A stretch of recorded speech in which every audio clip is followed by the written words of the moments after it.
हाँ साथियों नमस्कार। गोमती अकेडमी सुल्तानपुर में आपका हार्दिक स्वागत है। आज हम इंडियन पॉलिटी के एक नए अध्याय विधानसभा के विषय में बताएंगे। सबसे पहले आप हमारे चैनल को सब्सक्राइब कर लीजिए, बेल दबा के ऑल पर क्लिक कर लीजिए, जिससे सभी नोटिफिकेशन आपको मिलता है। हमें विश्वास है कि हमारे द्वारा दिया गया जो वीडियो है आपको बहुत पसंद आया होगा। परीक्षा को पूरा ध्यान में रखकर बनाया गया वीडियो है और धीरे धीरे हम आपको इंडियन पॉलिटी के स्टेट में का वीडियो आपको दे रहे हैं। इसके बाद कुछ अन्य महत्वपूर्ण सामग्री उसका दिया जाएगा। अभी हम विधानसभा, जैसा हम आपको बताए हैं कि संसद पूरा पढ़ाए थे, लोकसभा, राज्यसभा, राष्ट्रपति, वैसे विधानमंडल के विषय में हम आपको बताएं कि विधानमंडल के 3 अंग है, राज्यपाल, विधानसभा और विधान परिषद। तो राज्यपाल का वीडियो आपको हम दे दिए हैं। 3 वीडियो के माध्यम से राज्यपाल हम आपको पढ़ाए हैं। आपका एकदम बहुत ही महत्वपूर्ण तरीके से, बहुत ही परीक्षा उपयोगी तरीके से राज्यपाल आपको पढ़ाया गया। आप ध्यान से उसको समझ लीजिए, उससे बाहर कुछ भी नहीं आएगा और आपका परीक्षा में आसानी से काम हो जाएगा। तो आज हम विधानसभा की संरचना, उसके योग्यताएं, उनके सदस्यों कौन अध्यक्ष होते हैं, कौन उपाध्यक्ष होते हैं या विधानसभा संबंधित बताएंगे। अगले वीडियो में हम विधान परिषद प्लस कुछ अन्य महत्वपूर्ण प्रश्न बनते हैं जहां लोगों को डाउट होता है, उस पर चर्चा की जाएगी। तो जैसे हम आपको बताए थे कि विधानमंडल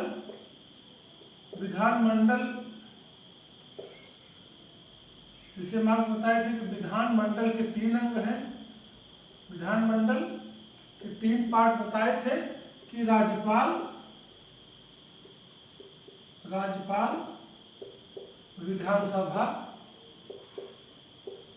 विधानसभा और विधान परिषद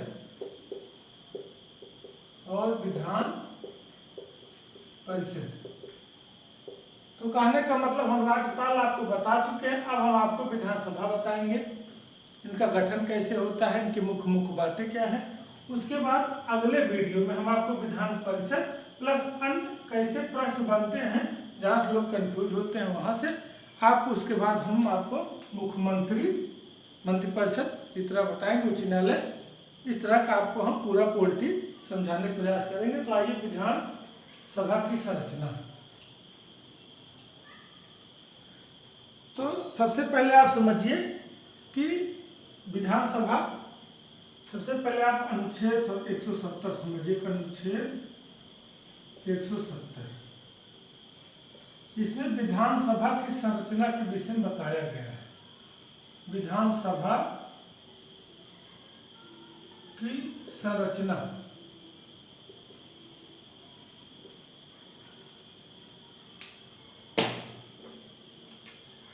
विधानसभा की संरचना के विषय में बताया गया है। किसमें बताया गया है?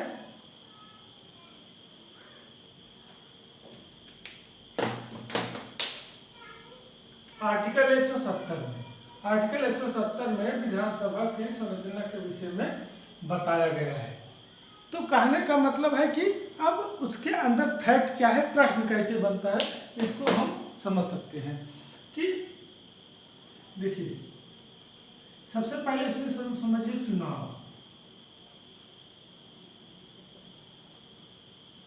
विधानसभा का जो चुनाव होता है कैसे होता है कि इस विधानसभा सदस्य जो है, विधानसभा सदस्य प्रत्यक्ष निर्वाचन के आधार पर चुने जाते हैं। कैसे?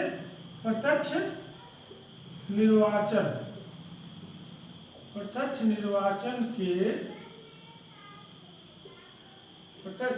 के आधार पर चुने जाते हैं। अब आप समझिए कि जो प्रश्न बनता है कि विधान, उसी हिसाब से पॉइंट हम आपको दे रहे हैं। पहला प्रश्न क्या बनता है कि विधानसभा की संरचना किस अनुच्छेद में है? तो अनुच्छेद 170। कल हम आपको विधान परिषद पढ़ाएंगे तो 171 हो जाएगा। तीसरा 170 विधानसभा की संरचना, इनका चुनाव इनके जो विधानसभा सदस्य होते हैं, इनका प्रत्यक्ष निर्वाचन के आधार पर चुना जाता है। कैसे? वयस्क मताधिकार।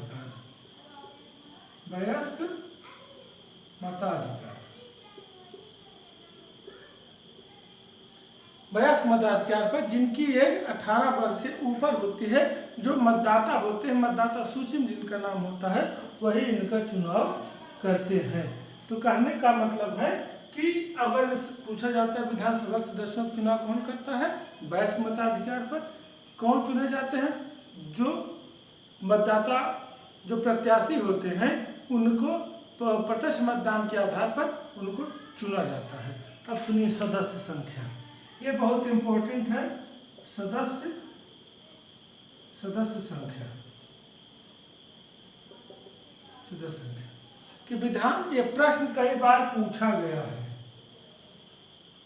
UPPCS, lower TGT, PGT, GS में, यूडीए 2018 में भी यह प्रश्न पूछा गया है। आपका यूडीए का जो पेपर होता है 2018 में पूछा गया है और कई एग्जामों में भी पूछा गया है। तो इसमें विधानसभा में अधिकतम सदस्य संख्या, विधानसभा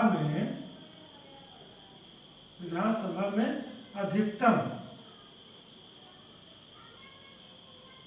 अधिकतम सदस्य कितने हो सकते हैं, अधिकतम सदस्य कितने हो सकते हैं, अधिकतम 500,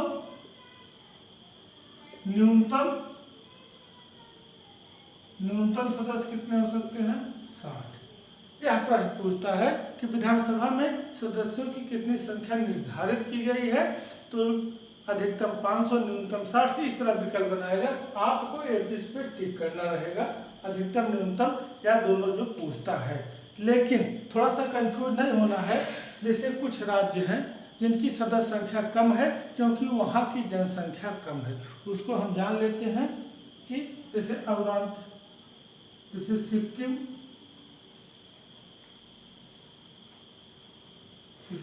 इनकी सदस्य संख्या कितनी है, न्यूनतम 60 निर्धारित, लेकिन इनकी 40 है। नागालैंड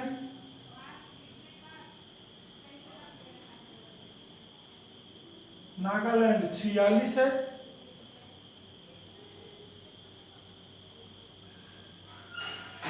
गोवा भी 40 है। तो इस तरह से सिक्किम, नागालैंड, गोवा, इनकी जो सदस्य संख्या है वह कम निर्धारित की गई है। कारण क्या है, क्यों कम बनाया गया, कारण क्या है, जनसंख्या। कारण क्या है, जनसंख्या की कमी, क्योंकि सीटों का बंटवारा जनसंख्या के आधार पर होता है, उसकी चर्चा करेंगे। सीटें कम है इसलिए यहाँ कम निर्धारित की गई है। और सबसे ज़्यादा जनसंख्या सबसे ज़्यादा सीट किसकी है, यूपी की सीट सबसे ज़्यादा है। विधानसभा में यूपी की सीट सबसे ज़्यादा है, कितनी है, 403। इसको भी आप जानते रहिए, अभी हाल में चुनाव हुआ है, पूछा जा सकता है। अन्य प्रदेशों का भी बुक में है, आप उसको रख लेते हैं। हम अलग से किस राज्य की कितनी विधानसभा सीट है इसका हम आपको एक वीडियो उपलब्ध कराएंगे। अब आप समझ लीजिए, ये हो गया इनका चुनाव सदस्य संख्या, इसको आप जरूर याद कर लीजिए। बाकी सीट वाली बात रही तो इसका हम आपको एक वीडियो देंगे, किस राज्य की जनसंख्या कितनी है, किस राज्य की विधानसभा सीट संख्या कितनी है। तो इसको आप जान लीजिए। यह पूछता है सिक्किम, नागालैंड, गोवा में मानक से क्यों कम है, तो जनसंख्या की कमी के कारण, जनसंख्या की कमी के कारण वहाँ कम निर्धारित किया गया है। अब समझिए कि निर्वाचन क्षेत्र,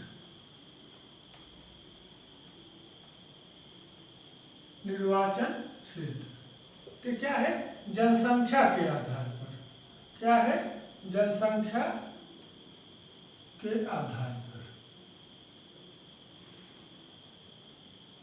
यह प्रश्न बनता है कि विधानसभा का निर्वाचन क्षेत्र का निर्धारण किस तरह किया जाता है, तो जनसंख्या के आधार पर। इसमें देखिए 42वें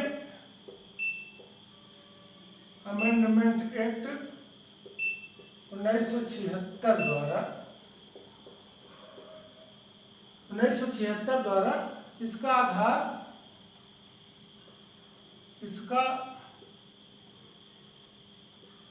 आधार 1971 की जनसंख्या को माना गया था। 71 की जनसंख्या को माना गया था, जो पूछता है ना कि 2026 तक बढ़ा दी गई थी। तो यहाँ कंफ्यूज नहीं होइएगा कि अगर पूछता है कि विधानसभा के जो निर्वाचन होना है तो उसको किसके आधार पर किया जाता है, सीट का बंटवारा जनसंख्या के आधार पर, और कब तक के लिए निर्धारित कर दी गई है, 2026 द्वारा। किस संविधान संशोधन द्वारा, बैलीसवें संविधान संशोधन 1976 द्वारा। उसके बाद भी 1-2 संशोधन हुए, लेकिन अब ये 2026 तक बढ़ा दी गई है। तभी 2026 तो आया नहीं है, 2022 चल रहा है, तभी 4 साल टाइम है, तो इसलिए 4 साल तक वही आधार चलेगा। उसके बाद आपका 84वां संविधान संशोधन हुआ, तो फिर 91 जनसंख्या आई। फिर उसके बाद क्या कहते हैं कि आपका 87 संविधान संशोधन हुआ, 2001 की जनसंख्या आई। तो जनसंख्या का आधार आपका चलता रहा, लेकिन अभी ये परिसीमन जो है वो 2026 तक बढ़ा दिया गया है। तो ये हो गया इनका निर्वाचन क्षेत्र। अब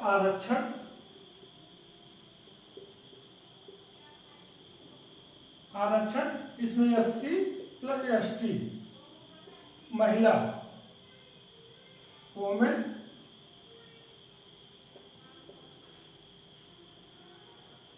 SC ST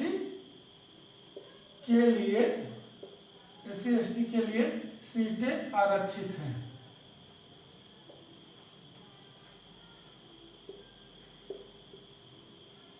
कहने का मतलब है कि SC ST के लिए सीटें आरक्षित हैं। अब स्पेशली जब हम यूपी का पढ़ेंगे तो उसमें 403 में हम पढ़ेंगे कि कहाँ आरक्षण है कहाँ नहीं है, इसकी चर्चा की जाएगी। 80 सीटें SC के लिए लगभग निर्धारित हैं, तो उन सब की चर्चा जब इंडिविजुअल यूपी के विधानसभा के विषय में करेंगे तब कर लेंगे। अभी जान लीजिए कि इनकी सीटें आरक्षण SC ST के आधार पर इनका किया गया, परिसीमन किया गया, कुछ सीटें आरक्षित की गई हैं। अब कार्यकाल,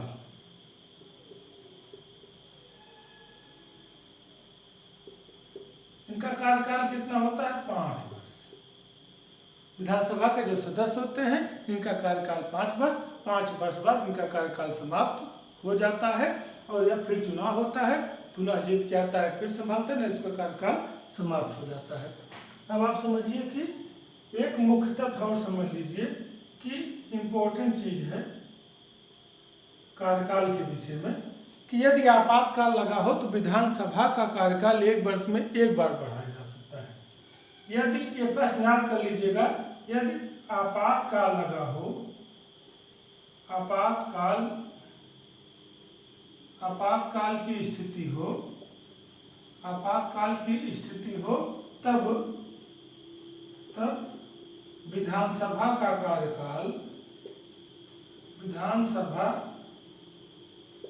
का कार्यकाल एक बार में यही लाइन याद करिएगा, एक बार में 1 वर्ष तक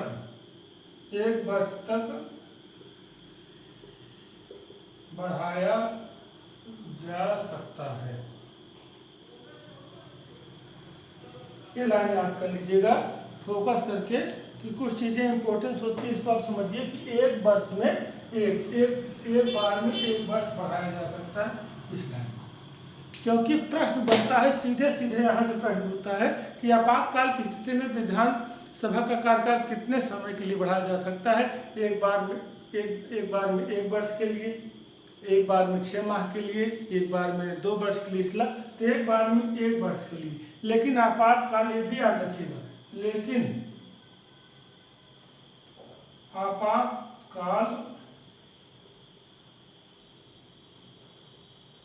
के समाप्ति के, आपातकाल के खत्म होने से 6 माह तक ही वैध रहेगा। 6 माह तक वैध रहेगा। ये बहुत इंपॉर्टेंट चीज़ है, बहुत समझने की चीज़ है, बहुत ही, ये दोनों डेटे याद कर लीजिए। खासकर GS TGT PGT के लिए सबके अभ्यर्थी TGT PGT का एग्जाम पास में है। विधानसभा का चुनाव अभी हुआ है 2022 में, शुरुआत में फरवरी मार्च अप्रैल में। तो कहने का मतलब जो चुनाव हुआ है तो ये पूछा जा सकता है, विधानसभा से प्रश्न बन सकते हैं। इसको आपको फोकस करना कि यदि आपातकाल की स्थिति हो तो विधानसभा का कार्यकाल कितने समय के लिए बढ़ाया जा सकता है? 1 वर्ष के लिए 1 बार। अब आपातकाल समाप्त होने के बाद कितने दिन वैध रहेगा? 6 माह। बस यही 2 चीज, 1 बार में 1 वर्ष बढ़ाया जा सकता है, आपातकाल समाप्त होने के 6 माह तक ही वैध रहेगा।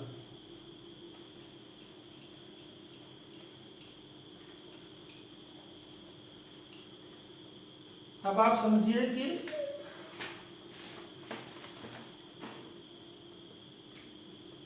योग्यता, इनके सदस्यों की योग्यता क्या होनी चाहिए कि वह नंबर 1 सबसे इम्पोर्टेंट चीज जो आप जान रहे हैं कि वह जो है, थोड़ा पानी है इसलिए, वह भारत का नागरिक हो। वह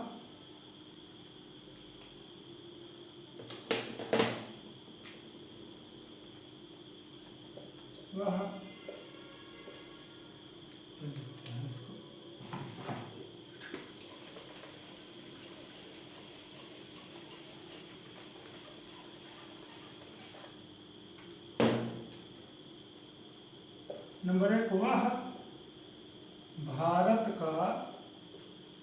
वह भारत का नागरिक हो।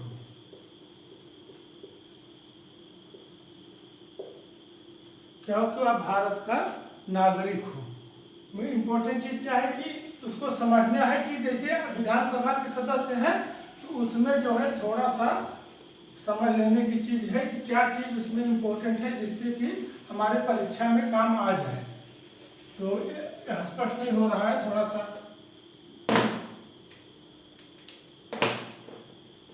यहाँ देखिए योग्यता हम यहाँ लिख देते हैं, अब चलेगा योग्यता।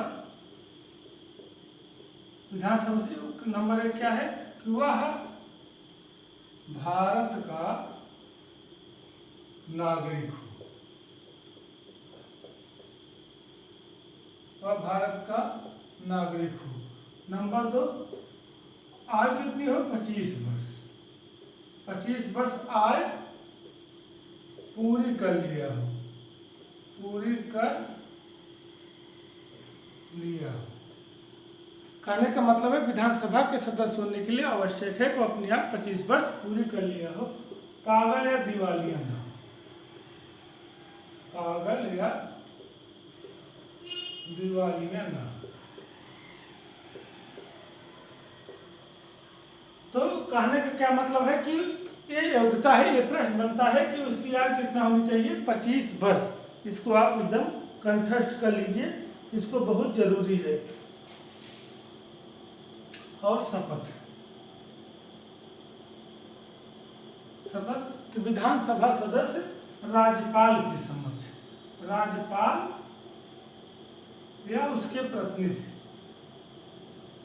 या उसके प्रतिनिधि, विधानसभा के जो सदस्य होते हैं, अभी जब मंत्री की शपथ होगी, अन्य मंत्रियों की शपथ होगी, वही लोग विधानसभा के मेंबर होते हैं। तो राज्यपाल या उसके प्रतिनिधि के सामने शपथ लेते हैं। और मुख्य रूप से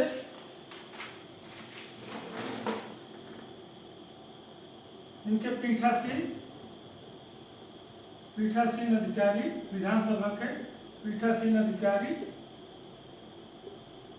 अधिकारी इनके 2 होते हैं। जैसे लोकसभा में थे अध्यक्ष एवं उपाध्यक्ष, इनके 2 पीठासीन अधिकारी होते हैं। ये ध्यान देना है कि त्यागपत्र अध्यक्ष अपना त्यागपत्र उपाध्यक्ष को देता है, ये इसको जान लीजिए, यहाँ पूछ सकता है। और उपाध्यक्ष अपना त्यागपत्र अध्यक्ष को देता है। यहाँ आपको कंफ्यूजन का मामला नहीं है। यदि पूछता है जैसे मुख्यमंत्री के विषय में है तो अलग चीज़ें लागू हो जाएंगी, उसको मुख्यमंत्री में कवर करेंगे। लेकिन यह पूछता है कि विधानसभा का अध्यक्ष अपना त्यागपत्र किसको देता है? तो उपाध्यक्ष को। और उपाध्यक्ष किसको देता है? अध्यक्ष को। यहाँ इसको आप समझे रहिएगा, ये बहुत इम्पोर्टेंट है। और अब आप समझ लीजिए कोरम।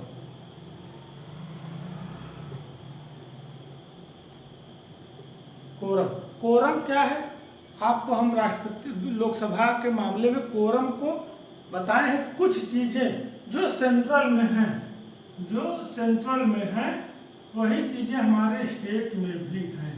तो उसको बहुत यहाँ हम कायदे से दे दिए हैं डिटेल, यहाँ आपको बहुत डिटेल से बताने की जरूरत नहीं है। यदि आप हमारा वह वीडियो नहीं देखे हैं तो आप लोकसभा में कोरम गणपूर्त के विषय में हमारा एक वीडियो है, आप गोमती अकेडमी सुल्तानपुर के चैनल पर जाकर प्लेलिस्ट से उसको पढ़ सकते हैं।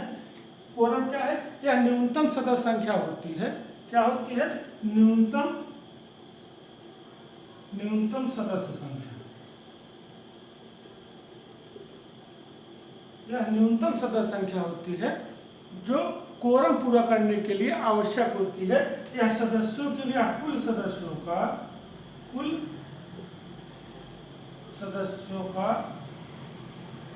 10वां भाग होती है। कितना? 10वां भाग, या कह लीजिए दशांश, या कह लीजिए क्या? दशांश। या कुल सदस्यों का दशांश होता है, मतलब 1/10, 10वां भाग होता है। इसको आप कैसे कर सकते हैं? 10वां भाग, दशांश। इस तरह का प्रश्न बनता है कि विधानसभा का कोरम कितने 1/10 या 10वां भाग, इस तरह के प्रश्न आपके बनते हैं जो परीक्षा के दृष्टिकोण से महत्वपूर्ण है।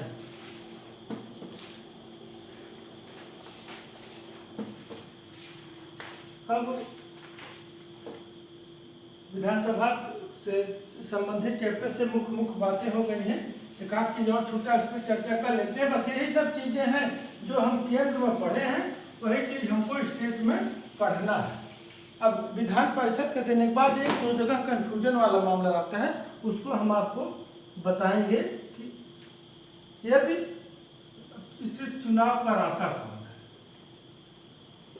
तो विधानसभा का चुनाव, ये प्रश्न बहुत इंपॉर्टेंट है। विधानसभा का चुनाव निर्वाचन आयोग कौन कराता है? निर्वाचन आयोग।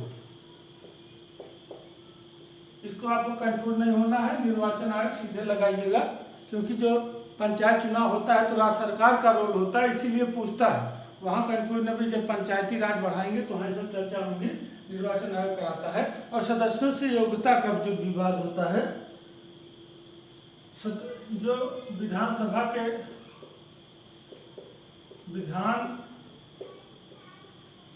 के सदस्यों की निहत्ता, जो उनकी अयोग्यता होती है, निहत्ता का जो विषय होता है, निहत्ता के विषय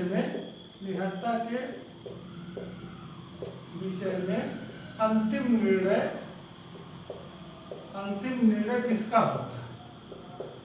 अंतिम निर्णय किसका होता है? इसमें आप निर्वाचन आयोग या कोर्ट मत लगाइएगा, इसमें आप उत्तर लगाइएगा राज्यपाल।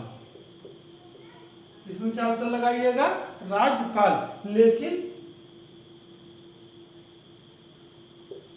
प्रश्न अगर घुमाता है थोड़ा सा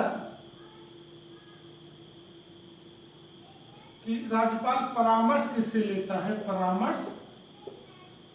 तो आप लगाइएगा निर्वाचन आयोग।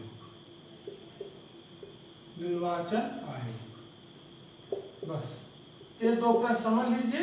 विधानसभा से संबंधित टॉपिक समाप्त होता है। यदि प्रश्न पूछता है कि विधानसभा का चुनाव किसके द्वारा कराया जाता है, तो निर्वाचन आयोग द्वारा। यदि पूछता है कि विधानसभा के सदस्यों की निहत्ता के विषय में अंतिम निर्णय किसका होता है, राज्यपाल का। यदि पूछता है कि राज्यसभा के सदस्यों का निहत्ताओं के, तो विधानसभा के सदस्यों के निहत्ताओं के विषय में राज्यपाल किससे परामर्श लेता है, निर्वाचन आयोग से। तीन चीजें। चुनाव कौन कराता है, निर्वाचन आयोग। सदस्यों की योग्यता अयोग्यता संबंधी निर्धारण कौन करता है, राज्यपाल परामर्श किससे लेता है, निर्वाचन आयोग से। ये रहा हमारा विधानसभा की संरचना। विधानसभा के पीठासीन, विधानसभा कार्यकाल, उनकी सदस्यों की योग्यता, विधानसभा से संबंधित महत्वपूर्ण टॉपिक। अब आप ये समझ लीजिए कि अगर विधानसभा का आप समझ लिए हैं तो विधान परिषद समझेंगे, कुछ अन्य चीज़ें फिर हम उच्च न्यायालय पहुँच जाएंगे। तो कहने का मतलब है विधानसभा से महत्वपूर्ण टॉपिक है, इसको आप ध्यान देख लीजिए। मेरे चैनल को सब्सक्राइब कर लीजिए। जय हिंद, जय भारत।